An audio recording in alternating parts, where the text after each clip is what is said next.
உலகத்துல ஒவ்வொருவரும் ஒவ்வொரு விதமா இருப்பாங்க, ஒவ்வொரு விதமாவும் யோசிப்பாங்க. ஆனா நம் இனமான இலங்கை வாழ் தமிழர்களை காப்பாற்றவாவது நாம் அனைவரும் ஒன்று சேர்ந்து யோசிப்போம். பத்திரிகை மற்றும் ஊடகங்கள் நம் மக்களை காப்பாற்ற தொடர்ந்து குரல் கொடுத்து கொண்டே இருக்கின்றன. ஒரு படிக்காத பாமரன் கூட தன் இனம் அழிந்துவிடக்கூடாது என்பதற்காக போராடி கொண்டிருக்கும் போது படித்த இளைஞர்கள் மட்டும் அதை பற்றி பேசக்கூட யோசிக்கிறாங்க. இப்போது நாம் தேடி போகும் சாஃப்ட்வேர் இன்ஜினியர்ஸ் என்ன பேசிக்கிறாங்கன்னு பார்ப்போமா? மச்சி, ஒரு விஷயம் நல்லா யோசிச்சு பாரு. 30 வருஷமா இலங்கை தமிழர்களை கொல்ல ட்ரை பண்ணிட்டு இருக்காங்க. ஆனா இன்னும் அவங்களால கொல்ல முடியல. என்னடா இலங்கை தமிழ் பற்றிலாம் பேசுகிற? அட விட்றா, ஏதாவது தமிழ் புக்ஸ் படிச்சிருப்பான், அதனால தான் இப்படியெல்லாம் பேசுகிறான், மற்றபடி வேற ஒன்றும் இல்லை. அது இல்லைடா, நேற்று எங்கள் தெருவில் ஒரு கவிஞரை பார்த்தேன். அவர் ஒரு சில விஷயங்கள் சொன்னார். அதெல்லாம் உங்கள்கிட்ட ஷேர் பண்ணலான்னு தான். That's all. இப்படி என்னடா விஷயம் சொன்னார் உங்கள்கிட்ட?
ஐயா வணக்கம். வணக்கம் தம்பி, வாங்க உள்ள வாங்க, உட்காருங்க. ஐயா நல்லா இருக்கீங்களா? நல்லா இருக்கேன். சொல்லுங்க, என்ன விஷயமா வந்தீங்க? என்ன பண்ணிக்கிட்டு இருக்கீங்க? ஐயா, நான் ஒரு சாஃப்ட்வேர் கம்பெனியில் ஒர்க் பண்ணுறேன். நான் பல தமிழ் புத்தகங்கள் படிச்சிருக்கேன் சின்ன வயசுலேருந்து. உங்கள் புத்தகங்களை படிக்கும்போது மட்டும் சில கேள்விகள் சந்தேகங்கள் வந்துச்சு. அதை உங்களை நேரில் பார்த்து கேட்டு போலான்னு வந்திருக்கேன். ஒரு நிமிஷம் இருங்க.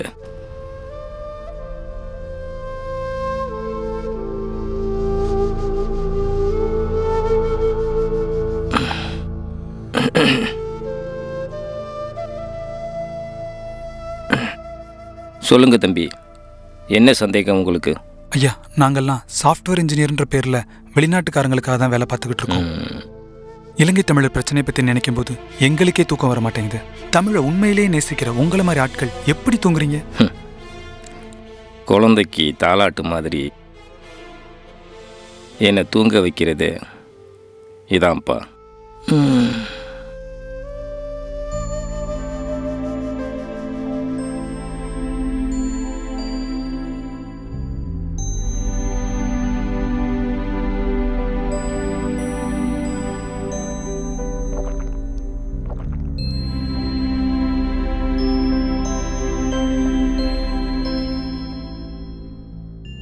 இந்த காலத்து இளைஞர்கள் தெரிஞ்சிக்க வேண்டிய விஷயம் நிறைய இருக்குது.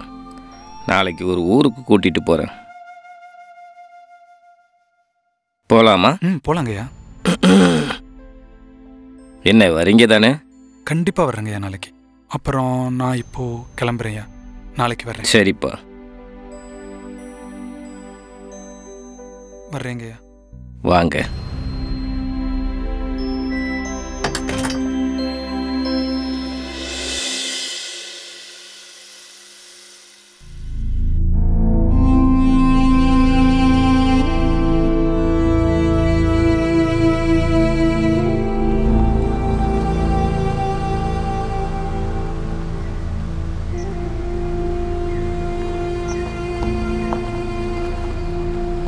இங்கே நிறுத்துப்பா.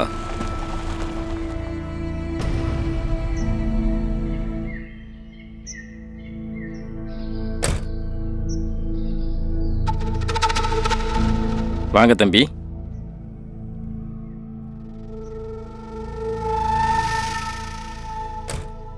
ஐயா, ஊருக்கு போகலான்னு சொன்னீங்க, இந்த பொட்டக்காட்டு கூட்டம் வந்து இதான் அந்த ஊர். என்னையா சொல்றீங்க? ஒன்றும் புரியலையே. வாங்க காட்டுறேன்.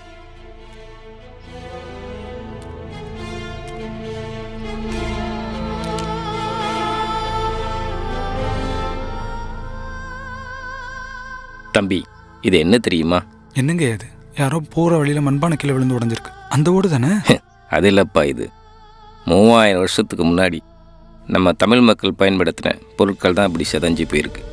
இதை ஜெர்மனி நாட்டை சேர்ந்த ஜாகருங்கிற ஒரு ஆராய்ச்சியாளர் 1876 சொல்லியிருக்காரு. 3000 வருஷத்துக்கு முன்னாடி யூஸ் பண்ணதா? என்னையா சொல்றீங்க? ஒன்றும் புரியலையே. கேட்குறதுக்கு கதை மாதிரி இருக்கும்ப்பா. ஆனால் அந்த ஆராய்ச்சி பண்ணாரே ஜாகர், அவர் என்ன பண்ணார் தெரியுமா? அந்த பொருட்கள்லாம் கொண்டு போய் ஜெர்மனி அருங்காட்சியகத்தில் வச்சு நம்ம எல்லா மக்களும் தெரிஞ்சுக்கிறதுக்காக அந்த வேலையை செஞ்சுருக்காருப்பா. அது மட்டும் இல்லைப்பா, இந்த ஜாகர் 1876 ஆராய்ச்சி பண்ணார்ல, இப்போது 100 வருஷத்துக்கு முன்னாடி ஒருத்தர் அலெக்சாண்டோன்னு சொல்லிட்டு ஒருத்தர் வந்தார். அவர் ஆராய்ச்சி பண்ணி ஒரு விஷயத்த சொல்லியிருக்கார். என்னங்க அது? இன்றைக்கி வேணா மேலை நாட்டில் இருந்து நாகரிகம் பிறந்துச்சின்னு பல பேர் நாம் சொல்லிக்கிறோம். ஆனால் உண்மை என்ன தெரியுமா? அந்த அலெக்சாண்டர் என்ன தெரியுமா சொல்லியிருக்கார்? மனித நாகரிகத்தின் தொட்டிலே தமிழன் தான் அப்படிங்கிறார். உட்கார்.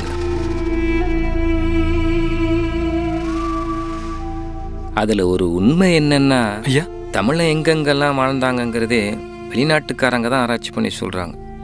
அதான் உண்மை. வெளிநாட்டுக்காரங்க ஆதிச்சநல்லூர் ஆராய்ச்சி பண்ணி தமிழனோட மண்பானை ஓட்டை எடுத்த மாதிரி இலங்கையில் ஆராய்ச்சி பண்ணி தமிழனோட மண்டை ஓட்டை எடுக்கிற நிலைமை வந்துடக்கூடாதுப்பா. ஐயா, எனக்கு ஒரு யோசனை தோணுது. என்ன யோசனைப்பா? நாங்கெல்லாம் வெளிநாட்டுக்காக தான் வேலை பார்த்துக்கிட்டு இருக்கோம். ஒரு நாள் நாங்கள் வேலை நிறுத்தம் பண்ணுனா எல்லா வேலையும் ஸ்டாப் ஆகிடும். அயல்நாட்டு கவர்மெண்ட் அப்போ இலங்கை கவர்மெண்ட் கிட்ட பேசி போர் நிறுத்தம் செய்ய சொல்ல வாய்ப்பு இருக்குல்ல? இல்லை இல்லை இல்லை, அது ரொம்ப தப்புப்பா. ஏன்யா? எனக்கு புரியலை. உங்ககிட்ட கொடுக்குற வேலையை அவன் வேறொரு நாட்டுக்கு கொடுத்துடலாம்ல.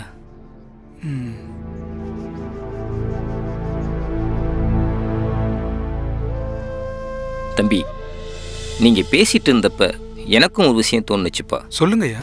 நம்ம தமிழ்நாட்டில் மொத்தம் எத்தனை பேர் சாஃப்ட்வேர் இன்ஜினியராக வேலை செய்வாங்க? ஒரு 1,00,000 பேர் இருப்பாங்கய்யா. ஓ, அப்படியா? என்ன விஷயம் சொல்லுங்க. இந்த 1,00,000 பேரும் மாதம் 10 ரூபா கொடுத்தா எவ்வளோ வருது?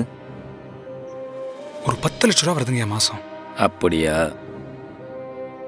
என்னப்பா யோசிக்கிற? நீங்கள் கொடுக்க போகிற பணம் மட்டும் அவங்கள வாழ வைக்க போகிறதில்ல. நம்மளுக்கு உதவி பண்ண இத்தனை லட்சம் மனசு இருக்குங்கிற நம்பிக்கையே அவங்கள சந்தோஷமாக வாழ வைக்கும் இல்லையா? அவங்களுக்கு இப்போ தேவை நம்பிக்கை தான்ப்பா.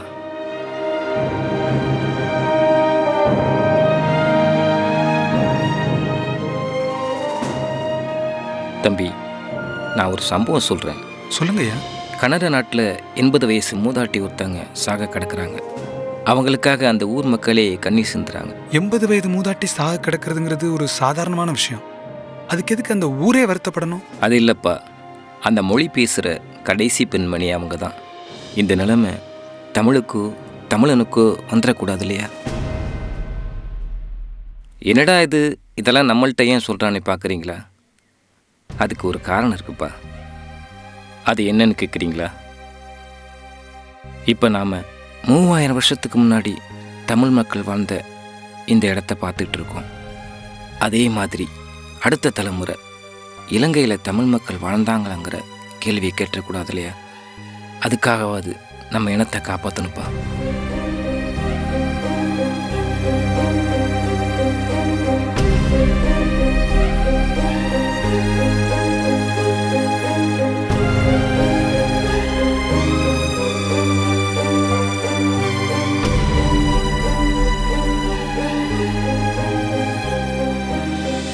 தமிழனுக்கு தமிழன் தான்ப்பா கை கொடுக்கணும்.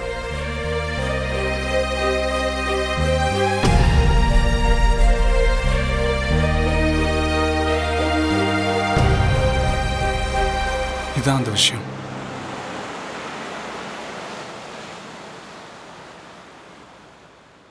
ராஜி, பிரேக் டைம் ஆயிடுச்சு, போலாம் வா.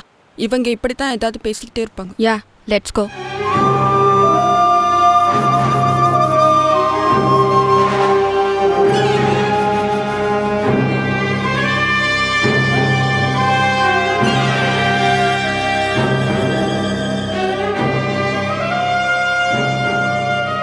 மூவாயிரம் வருடங்களுக்கு முன்பு தமிழர்கள் வாழ்ந்த ஆதிச்சநல்லூர் இப்போது ஒரு ஆராய்ச்சி கூடம்.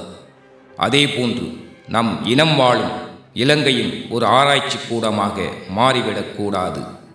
அதற்காக போராட வேண்டிய கட்டாயத்தில் உள்ளோம். போராடுவோம், வென்று காட்டுவோம்.